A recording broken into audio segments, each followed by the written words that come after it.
It begins like a whisper, soft enough to pass as wisdom, heavy enough to feel like scripture. The channel presents itself as a guide, a lantern in the dark, offering morality and lessons from lives supposedly lived. But if you listen closely, if you let the cadence wrap around you for more than a few seconds, the temperature drops. There is something too measured in the rhythm, too precise in the way each sentence lands. It does not feel like a human voice reaching for truth. It feels like a performance. Or worse, a program. The videos call themselves stories, true accounts, testimonies wrapped in parables. A man betrayed by his wife. A ruler destroyed by his pride. A loyal friend turned enemy. Each tale arrives dressed as revelation. Each tale insists it happened, somewhere, sometime, to someone. Yet the details never settle. No city, no date, no paper trail. Nothing you can hold in your hand when the screen goes black. And then you start noticing the faces, or rather, the absence of them. Characters drift in and out with uncanny familiarity, as though they've been borrowed from a different archive. Ibrahim Tarar, the nameless sultan, the suffering wife. They return across different episodes, wearing new costumes but carrying the same scars. At first you assume it's coincidence, maybe even tradition. But the further you sink, the more it feels like you are trapped inside a loop. A carousel of ghosts cycling endlessly, never quite leaving, never quite real. The uploads do not slow. They pour in with a rhythm too relentless to belong to a storyteller with a pen. Dozens of stories in a week, polished, scored, edited. Each one timed perfectly for maximum impact, arriving with the cold precision of a machine obeying its schedule. The audience, half aware, begins to binge. The stories blur into one another, moral outrage bleeding into grief, grief bleeding into revenge, revenge bleeding into silence. And in that blur, a strange hypnosis takes hold. It is the hypnosis of repetition. The hypnosis of almost belief. You begin to accept the cadence, to let it settle into your memory like an old hymn. And though the facts never materialize, the emotions remain. Betrayal feels real. Humiliation feels real. Vengeance feels necessary. Slowly, the distinction between fiction and truth is no longer the point. The only thing that matters is the rhythm, the emotional current pulling you deeper. This is not a library. It is not an archive of wisdom meant to guide future generations. It is a loop. A cycle. A closed system designed not to comfort but to condition. A ritual of storytelling that does not end, because it is not meant to. And when the video ends, when the silence presses in, a single thought creeps into your mind with the weight of inevitability. If the stories are fake, why insist so violently that they are real? Who stands behind this curtain, feeding parables into the machine, and what do they gain from keeping us listening? Every road in these stories bends back toward betrayal, as though every compass needle has been magnetized by grief. Again and again, the pulse is the same. Intimacy shattered, trust mutilated, loyalty reversed. The stories do not hover on the surface. They sink into the rawest sins. A brother turning on his blood. A wife stripped of dignity. A judge bought and corrupted. Each scene carved with such deliberate detail that it stings even after the screen goes black. These are not lessons. They are incisions, wounds designed to remain open, to bleed each time you remember them. The saga of Ibrahim Tarar is the clearest example. A cycle of humiliation and revenge repeated so often it becomes ritual. In every version, humiliation is sharpened into spectacle. The catalyst is almost always the suffering of a woman, her pain serving as ignition, her silence as fuel. From there the story marches into vengeance, a tempo too precise to be accident. First pity, then rage, then the inevitable release of retribution. Viewers are pulled like marionettes, their emotions dragged from one pole to the other, until the rhythm feels indistinguishable from confession itself. And then the invocation comes. Religious phrases, moral incantations, scripture laid like cloth over an open wound. The betrayal is not simply wrong. It becomes holy to resist, divine to repay, sacred to avenge. Outrage sanctified, pain weaponized, grief reframed as duty. What begins as a private violation transforms into a collective ritual, one where vengeance is dressed as righteousness. The repetition of this arc, violation followed by vengeance, works like erosion. Each retelling sands away the distance between viewer and victim until the grievance no longer belongs to the character. It belongs to you. You feel the shame, the anger, the urge to retaliate. And once you embody it, you carry it. You begin to search for echoes of betrayal in your own life, seeing enemies where once there were only faces. But a question festers at the edges of every episode, a whisper you cannot ignore. Why are these wounds never allowed to heal? Why are they replayed, reframed, and reignited again and again? Who benefits from keeping betrayal alive? From ensuring that the wound never closes, that the scar never forms, that outrage becomes the permanent state of the audience. You try to pin these stories down, to fasten them to something tangible, a date stamped in ink, a police record sealed in archives, a grainy photograph buried in the back of a newspaper. But the harder you press, the faster it slips away. What you're left holding isn't fact, but vapor. A shape in the fog convincing enough to trick the eye, yet impossible to grasp. The silence you meet is not accidental. It is engineered. These events, so full of detail, so carefully staged to mimic reality, exist only inside the manufactured timeline of the channel itself. A timeline that breathes with continuity, while leaving no bones, no paper trail, nothing to prove it ever lived outside the frame. Look closer and the fractures reveal themselves. Characters drift back into view like restless phantoms. Ibrahim Tara resurfaces again, not once, not twice, but in different guises across different weeks. Sometimes he's betrayed in the shadows of a marketplace, other times humiliated in the court of a sultan. His grief, his rage, his revenge, all recycled, reskinned, reformatted. It gives the illusion of an expanding saga, as though new evidence is spilling out.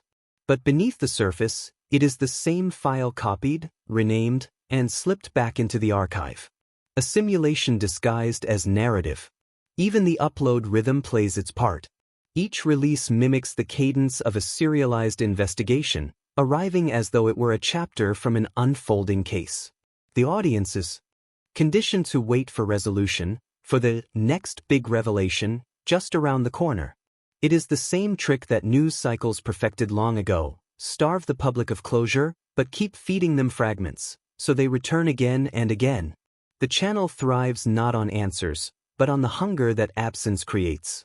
And what happens when you try to break that cycle, to chase the evidence yourself? You discover a labyrinth designed to collapse around you. Every lead circles back into folklore, not fact. That tale of betrayal in West Africa? It blurs into a centuries-old proverb about honor and shame. The tragedy of the Sultan's wife? It dissolves into a Middle Eastern parable whispered in marketplaces long before film existed. These cases aren't reports. They're myths dressed in the language of testimony, stripped of their roots and presented as if they belonged to living witnesses. Follow the trail long enough, and you realize there is no trail at all. Just an endless hall of mirrors reflecting back your need to believe. The most unnerving part is how the narration anticipates this. It leans into the silence. It doesn't excuse the absence of evidence, it sanctifies it. It tells you the proof was hidden, censored, erased by unseen hands who don't want the truth out. In that instant, your doubt is weaponized against you. The lack of proof stops feeling like weakness and starts feeling like conspiracy. The silence becomes the evidence. The gap becomes the story. And you, the skeptic, become the believer, not despite the emptiness, but because of it. This is the paradox at the heart of the machine. The less you find, the more you trust. The longer you dig and come up empty, the more convinced you are that something must have been buried. And in that way, the absence itself becomes the hook, the invisible tether that keeps you scrolling, searching, obsessing. You don't trust the silence, and yet that distrust is precisely the point. Because the silence is not a void. It is a design. A trap engineered to keep you circling timelines made of smoke, chasing phantoms until you begin to forget which doubts were yours, and which were planted. The one constant is the voice. You never see its owner, never glimpse the breath behind it. It does not falter, it does not reveal, it does not belong to anyone. It is a presence without flesh, dubbed, filtered, processed until all texture is drained away. And yet it demands something intimate from you: trust. Trust in a voice that offers no body, no origin, no accountability. The stories it carries bleed with emotion, but the voice itself is untouched. It does not feel grief. It does not flinch at cruelty. It simply repeats, like a machine trained to perform empathy. Follow it closely, and the fractures multiply. Auto-dubbing systems stretch the narration across languages like a ghost slipping into borrowed skin. Arabic, French, English, Hausa, each tongue flows with the same synthetic cadence, too even, too rehearsed. No accent anchors it. No slip betrays a human beneath the recording. Each version sounds less like translation and more like possession.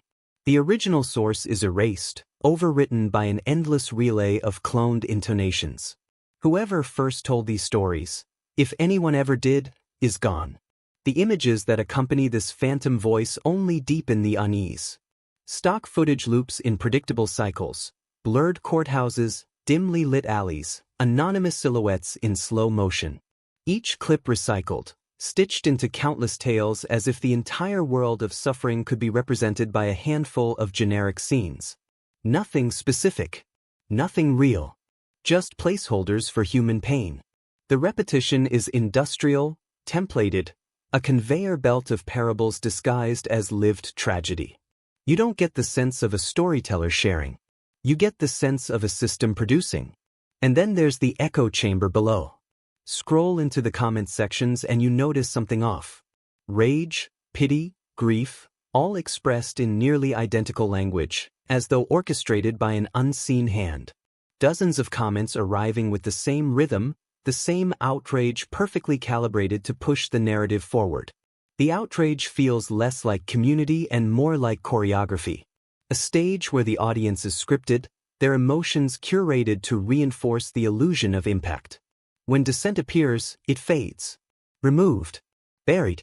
The voice not only tells the story, it moderates how you are allowed to feel about it. Facelessness becomes part of the performance. It is not a weakness, it is the strategy. Anonymity is elevated into authority. You can't question what you can't locate. You can't challenge what has no face, no fingerprints, no origin. The absence of identity becomes its own kind of mask, an endless mirror that reflects back only your need to believe. And so you ask yourself the question that gnaws at the heart of it all: what is more terrifying? A liar with a face, a human you can confront, contradict, expose? Or a truth-teller with no identity at all, a phantom you can never touch, a presence that could vanish tomorrow and leave no trace it was ever here? The voice lingers in your head long after the video ends. It is not warm. It is not cruel. It is not even human. It is something colder, a transmission designed to bypass trust, bypass doubt, bypass the need for a storyteller altogether. You are not listening to someone. You are listening to no one. And in that void, in that faceless authority, lies the deepest unease of all. By the end, the pattern is no longer hidden. It is carved into you. The stories do not resolve. They do not soothe. They do not close the circle. They leave you open, bleeding, restless. A wound that refuses to heal. Each episode teaches you to crave the next, as though betrayal were a drug, outrage the only sacrament. The stories masquerade as morality, but the rhythm is addiction. And the gospel buried beneath the parables is not faith, not wisdom, but hunger, the endless appetite for another wound. Notice how every arc bends toward revenge, never reconciliation. Mercy is absent. Forgiveness is erased. The wheel always spins back to grievance. You are not allowed to see grief transformed. You are only shown grief recycled, sharpened, reanimated. In this way, the channel becomes less a storyteller and more a priest of suffering, officiating rituals that make outrage sacred and healing impossible. The wound must stay raw, because the rawness is what keeps you watching. And what about the missing proof? The absent records, the timelines that dissolve on contact? They are not flaws. they are the point. The silence itself is weaponized. The absence of evidence becomes the strongest evidence, reframed again and again as suppression. Not omission, not laziness, but conspiracy. You are pushed into suspicion, trained to see the void as a clue, the blank page as the revelation. Closure is withheld so that paranoia can take root, because paranoia keeps you awake, searching, scrolling. The cycle grows darker the more you consume. Empathy begins as the hook. You feel for the betrayed wife, the humiliated man, the corrupted judge.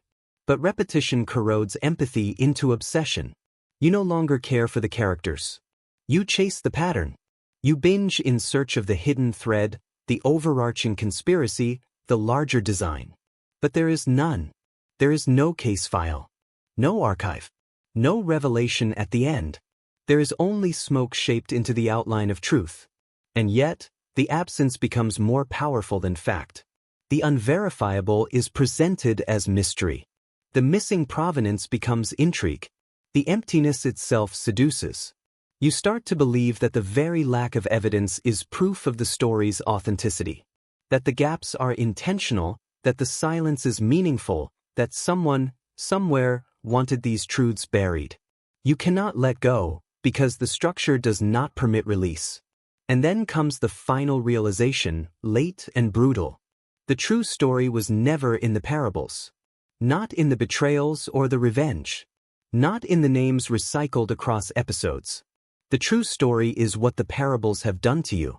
They have left you restless, distrustful, watching shadows for patterns that are not there. They have built a machine inside your mind that will not turn off.